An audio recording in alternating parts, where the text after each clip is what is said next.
ஒரு BMW car. So ஒரு auto மேலே கொண்டு மோதிருக்காங்க. 7 பேர் வந்து பயங்கரமாக காயமடைஞ்சிருக்காங்க. ஸோ அதில் உள்ள பொதுமக்கள் வந்து அந்த ஆளை பிடிச்சி போலீஸில் ஹேண்ட் ஓவர் பண்ணிட்டாங்க. அவர் வந்து போலீஸில் கொடுத்த வாக்குமூலம் என்னன்னா, நான் ஃபஸ்ட்டு ஆட்டோமேட்டிக் கார் ஓட்டுறேன், அதனால் எனக்கு கன்ஃபியூஸ் ஆகிடுச்சு, ஆக்சிடென்ட் ஆகிடுச்சு அப்படின்னாங்க.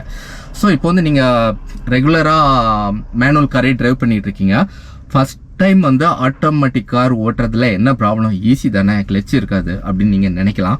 பட் என்னன்னா, கொஞ்சம் அதில் போயிட்டு இருப்பீங்க, ஆட்டோமேட்டிக் கீருக்கு வரும். இன்னொன்று பார்த்தீங்கன்னா, பிரேக்கை வந்து கிளச்சி மாதிரி நினச்சிட்டு டக்குன்னு ப்ரெஸ் பண்ணிடுவீங்க.